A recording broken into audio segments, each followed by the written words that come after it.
नमस्कार। आज हम फिर आपके लिए हिंदी विषय के अंतर्गत 3 उदाहरण अनुच्छेद लेखन के लेकर आए हूँ। तो अनुच्छेद लेखन का मूल्यांकन इस प्रकार से होता है। भूमिका 1 अंक मिलते हैं इसके, यानी इंट्रोडक्शन बताना रहता है। और जो विषय वस्तु अर्थात कंटेंट रहते हैं वो 3 अंक के होते हैं। और भाषा के 1 अंक मिलते हैं। अगर भाषा आपने शुद्ध लिखी है तो 1 अंक मिलते हैं, अगर उसमें अशुद्धियाँ होती तो अंक कटते हैं। इस तरह से अनुच्छेद लेखन कुल 5 अंक का आता है। तो अनुच्छेद लेखन पर प्रश्न इस प्रकार पूछे जाते हैं। प्रश्न: निम्नलिखित में से किसी एक विषय पर दिए गए संकेत बिंदुओं के आधार पर लगभग 80 से 100 शब्दों में एक अनुच्छेद लिखिए। तो ये पहला अनुच्छेद कोरोना वायरस। इसके बिंदु क्या हैं? कोरोना का संक्रमण, बचाव के उपाय, लॉकडाउन के सकारात्मक प्रभाव। और दूसरा दिया है मेरे सपनों का भारत। तो इसके बिंदु क्या हैं? मेरी भारत के लिए कल्पना, भ्रष्टाचार मुक्त भारत, सुखी संपन्न भारत। और तीसरा दिया मेट्रो ट्रेन यानी मेट्रो रेल, यातायात का अच्छा साधन, मेट्रो ट्रेन के लाभ, महानगर के जीवन के सुखद। ये बिंदु हो गए। तो आप इन तीनों में से पढ़ लेंगे और जिस पर आप ठीक से लिख पाएँ उसका चुनाव करेंगे। ठीक, तो 3 दिए हैं और कहा गया कि 3 में से किसी एक पर करना। तो चलो बारी बारी से हम तीनों बता देते हैं, लेकिन आपको परीक्षा में एक ही लिखना रहेगा। पहला कोरोना वायरस।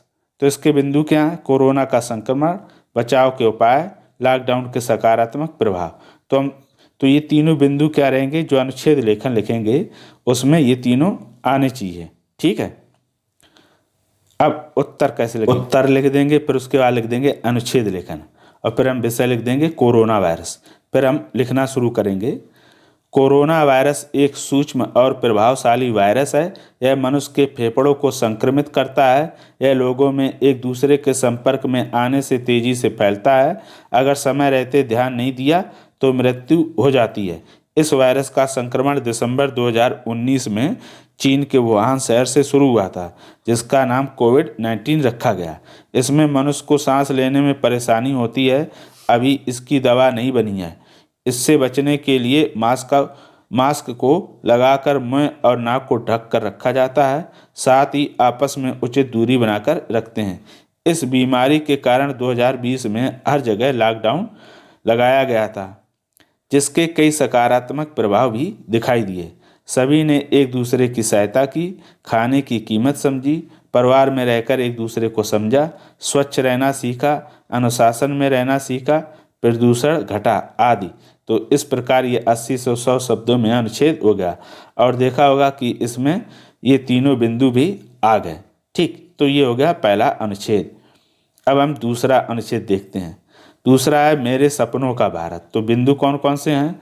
मेरे भारत के लिए कल्पना, भ्रष्टाचार मुक्त भारत, सुखी संपन्न भारत। तो ये तीनों बिंदु इसी अनुच्छेद में आने चाहिए।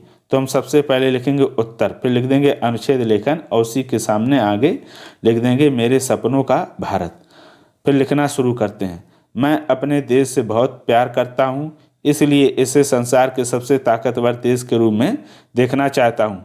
मेरा देश विज्ञान, तकनीक और कृषि के क्षेत्र में सबसे आगे रहे, भ्रष्टाचार और शोषण से मुक्त हो, कोई भी जाति धर्म के आधार पर आपस में ना लड़ें, सभी मिलजुल कर रहें।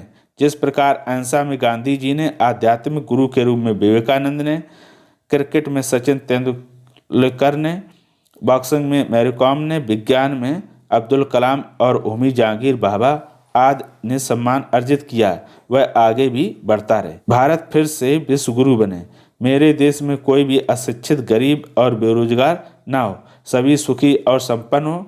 मेरा देश फिर से सोने की चिड़िया बन जाए। तो देखो ये पूरे तीनों बिंद इसमें आ गए। तो इस प्रकार से हम 80 से 100 शब्दों में लगभग अनुच्छेद लिख देंगे। अब तीसरा मेट्रो ट्रेन। इसके बिंदु क्या? यातायात का अच्छा साधन, मेट्रो ट्रेन के लाभ, महानगर के जीवन के लिए सुखद। तो हम ये तीनों बिंदु इसी के अंतर्गत आने चाहिए अनुच्छेद में। तो पहले लिखेंगे उत्तर। ठीक, अनुच्छेद लेखन सामने लिख देंगे हम उसके क्या? Metro train. फिर लिखना शुरू करते हैं।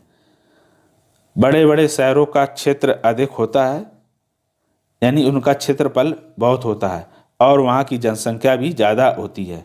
सभी को प्रतिदिन अपने स्थान पर जाने के लिए लंबी दूरी तय करनी पड़ती है, जिसके लिए सबसे सस्ता और अच्छा साधन मेट्रो ट्रेन है। इसमें पैसे कम खर्च होते हैं, अपने लक्ष्य तक पहुंचने में समय भी कम लगता है। मेट्रो में यात्रा करना सुरक्षित रहता है। ये ट्रेनें महानगरों के लिए किसी वरदान से कम नहीं हैं। इनके डिब्बे सुंदर ढंग से सजे होते हैं। डिब्बों में बैठने और खड़े होने की अच्छी व्यवस्था रहती है।